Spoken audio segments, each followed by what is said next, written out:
रत्नागिरी जिल्ह्यामध्ये गेल्या 4 दिवसांपासून सुरू असलेल्या मुसळधार पावसाचा फटका कुंभारली घाटालाही बसलाय। घाटातील एका अतिधोकादायक वळणावर 20 फूट रस्ता खचला असून रस्त्याखालची मातीही सरकू लागली आहे।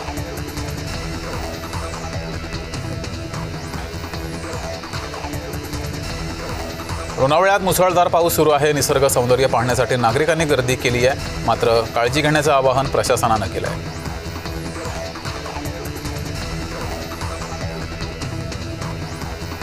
आंबेनळी घाटामध्ये दरड कोसळण्याच्या घटना वारंवार घडत आहेत। या पार्श्वभूमीवर घाटातून गरज नसताना प्रवास करू नका आणि घाट रस्त्यावरून प्रवास करत असाल तर खबरदारी घ्या, अशा सूचना तहसीलदार कपिल गोरपडे यांनी दिलेल्या आहेत।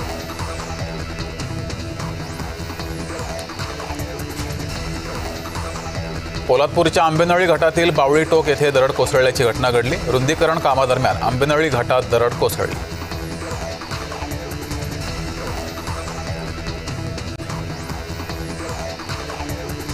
गोंदिया जिल्ह्यामध्ये सलग दुसऱ्या दिवशी पावसाची संततधार कायम आहे। पावसामुळे शेतकऱ्यांना दिलासा मिळालाय, तसंच धरण साठ्यामध्ये काहीशा प्रमाणात पाण्याची वाढ झाली आहे।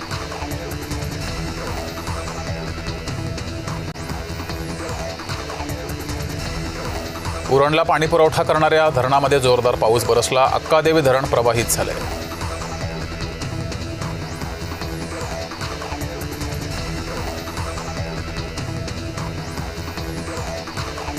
वर्धा जिल्ह्यातील आष्टी तालुक्यामध्ये 79 मिमी पावसाची नोंद झाली। शेतकऱ्यांसाठी हा पाऊस दिलासादायक आहे। प्रशासनानं सतर्क राहण्याचं आवाहन केलं आहे।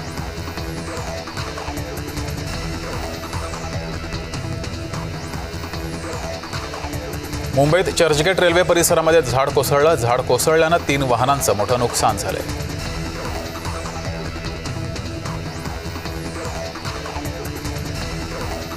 वर्ध्याच्या आष्टी तालुक्यामध्ये जोरदार पाऊस बरसतोय। नरसिंगपूर येथे पुराचं पाणी शाळेत गेल्यानं शैक्षणिक साहित्य, शालेय पोषण आहाराचं नुकसान झालंय।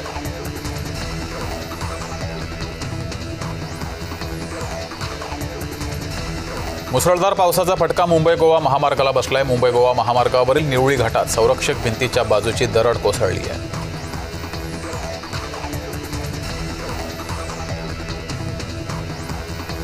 बंगालच्या उपसागरातील कमी दाबाच्या क्षेत्राचा परिणाम विदर्भात जाणवू लागलाय। हवामान विभागानं विदर्भातील पुढील 48 ते 72 तासात मुसळधार पावसाचा इशारा हा विदर्भाला दिलाय।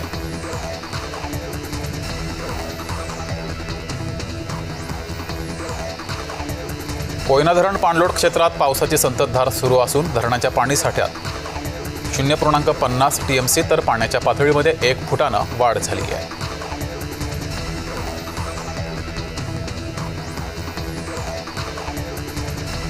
पुण्यातील प्राथमिक शाळांच्या वेळेमध्ये तात्पुरता बदल केला गेला। 1 जुलै ते 31 ऑगस्ट दरम्यान नवे वेळापत्रक लागू करण्यात आले।